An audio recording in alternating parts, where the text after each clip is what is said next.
लिखता है कि कोई भी लड़का कमजोर या तेज नहीं होता है। बच्चों का कमजोर होने का भी कुछ केस है और बच्चों के मेंटली स्ट्रांग होने का भी कुछ केस है। एक बड़ा इंपॉर्टेंट टॉपिक है how to concentrate your mind. अपनी माइंड को कॉन्सेंट्रेट का मतलब एकाग्र कैसे करें। देखिए, चाहे मैं हूं, चाहे आप हो, चाहे पीछा बैठा हो, सबका जो दिमाग है ना हमेशा स्थिर नहीं होता है। एक टॉपिक है बहुत ही खूबसूरत था, how to concentrate your mind. ना बाबू, इसको बोलते हैं हाउ टू, सभी लोग मेरी बात को सुनेंगे, हाउ टू कॉन्सेंट्रेट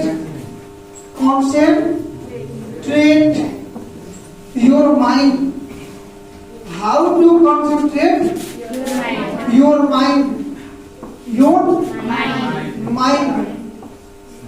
मतलब अपने दिमाग को एकाग्र कैसे करें। एक बड़ा अच्छा फॉर्मूला है, मुझे लगता है कि इस फॉर्मूले का यदि उपयोग एक कमजोर से कमजोर बच्चा भी करता है, चाहे वो बॉयज हो या गर्ल्स हो, तो आप अपने आप को एक मजबूत सिचुएशन में ला सकते हैं। ये आपके हाथ में है।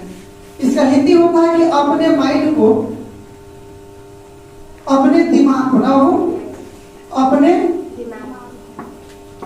दिमाग को समझते हैं ना, एक थॉट प्रोसेसर, जहां पर किसी चीज को सोचा जाता है, समझा जाता है, या किसी समस्या को या किसी समाधान को वहां पर स्टोर किया जाता है, रोका जाता है। अपने दिमाग को एकाग्र कैसे करें, एकाग्र कैसे करें। देखिए, मेरे दिमाग में एक क्वेश्चन आया कैसे कि अपने दिमाग को एकाग्र कैसे करें। ये आज का ही एक क्वेश्चन है। सुबह में, चूंकि नया बैच स्टार्ट हुआ है, सुबह में एक लड़का प्रश्न पूछा कि सर, जब भी हम पढ़ते हैं, चाहे क्लास में बैठे हो चाहे घर पर बैठे हो, तो हमारा दिमाग 100% किसी एक ही चीज पर नहीं लगता है, क्यों? देखिए, इसके दो रीजन है। पहला, यहां कह सकते हैं कि इसके दो प्रारूप हो सकते हैं। आपका माइंड एक जगह नहीं रह पा रहा है तो ये अच्छी बात भी है, और एक आपका माइंड एक जगह नहीं रह रहा है तो ये बुरी बात भी है। हम लोगों को इन दोनों के बीच बैलेंस करके चलना पड़ेगा। और अंत में मैं ये बताऊंगा कि आपको क्या करना चाहिए। अभी ये अच्छी बात क्यों नहीं है, ये जानिए। जनरली आपकी उम्र के बच्चों में माइंड को एक जगह कॉन्सेंट्रेट करने की क्षमता सबसे कम होती है। पूछिए कैसे? तो हम लोग के क्लासों में आधा तो नहीं, लेकिन कुछ लड़का ऐसा जरूर है जो रोज आकर रास्तों में पुलिया को रोकता होगा कि वो आएगी तो साइकिल के पीछे पीछे आएगी। एगो तो में जरूर होगा, पक्का है। मैं जहां तक तुम लोगों को जान चुका हूँ कि ये है ना, ये साइकिल, तो मैं जानता हूँ कुछ ना कुछ ऐसे बच्चे जरूर होंगे जिसके दिमाग में ये चल रहा होगा कि अभी जाकर पुलिया को रुकेगा, उधर से आएगी तो साइकिल के पीछे पीछे आएगा। अब एक जो क्लास में बैठा है, ये गारंटी है कि दिमाग पढ़ाई को ना लगेगा। अब एक दिमाग में चलेगा क्योंकि इसका भी छुट्टी होने का समय और वो छुट्टी होने का समय एक ही है। और जहां हम तनिक क्वेश्चन में फंस 2-4 लाइन आगे बढ़े, कहेगा ना सब छुट्टी कीजिए, अंधेरा हो जाएगा जाने में। अभी ये बात थोड़ी कहेगा कि हमारा क्या दिक्कत हो जाएगा, ये कहेगा ना कि जाने में ये सच्चाई है, आप इसे नकार नहीं सकते हैं। ये कहेगा कि अंधेरा हो जाएगा। तब हम जितना देर पढ़ा रहे हैं उतना देर ही मेरे बात को नहीं सुनेगा, इसका गारंटी है। या सुनेगा भी तो बहुत कम सुनेगा। ज्यादातर इसका दिमाग कहाँ है, इस समय से छुट्टी करवा के फिर साइकिल के पीछे पीछे जाना है। कई लोग तो पढ़ाने में चल रहा है, नए क्लास में एक नंबर जरूर दे देना है रास्ते में, चाहे जवान सी हो कि 8 नंबर पक्का दे देना है। अब ऐसा कंडीशन में तुम्हारा अब क्या होगा, इस शाम को गया रास्ता में जो हुआ मजा लिया अपना, कोई दिक्कत नहीं है। शाम को घर गया, अब इसका पढ़ाई में दिमाग नहीं लगेगा। लाइट जल रहा है, हवाएं चल रही है, बातें पलट रहे हैं, लेकिन दिमाग में कोई बात नहीं जा रहा है। बेचारा वही नंबर आया है, धीरे धीरे ठीक ठाक हो गया, रोटी तोड़ के धीरे धीरे खाएगा। एक और ध्यान लेकिन रीजन नहीं है, खानों होने से नहीं बचेगा, धीरे धीरे कुकला खाएगा। खाओ के अपना रेडी हो गया, सो गया, सोया भी है ना तो लगेगा घटिया हिल रहा है, चौक भी हिल रहा है, वह हिल रहा है, सूर्य से एकदम उठा, फिर एकदम नाश्ते में है कि अब किसका टाइम हो गया है, अब स्कूल का समय हो गया है। मेरी बात समझ रहे हैं? हालांकि ये तो एक रीजन हुआ, और रीजन सकते हैं। कुछ बच्चों का पारिवारिक स्थिति भी खराब हो सकती है, किसी का तबीयत खराब हो सकता है, या कैसा भी एक्सीडेंट हो सकता है जिसके चलते उसका ध्यान एक चीज पर नहीं लग रहा है। मेरी बात समझे ना? अब दूसरा चीज ये तो था, अब ये तुम्हारे कमजोर होने का एक प्रमुख रीजन हो सकता है, समझ रहे हैं ना? तो ये ध्यान नहीं लगना एक हानिकारक चीज है। अब इसको आप दूर कैसे करेंगे? इसको दूर करने का एक तरीका भी है। जितनी भी समस्याएं हैं उसका कोई ना कोई समाधान भी है। इसके क्या समाधान हो सकते हैं?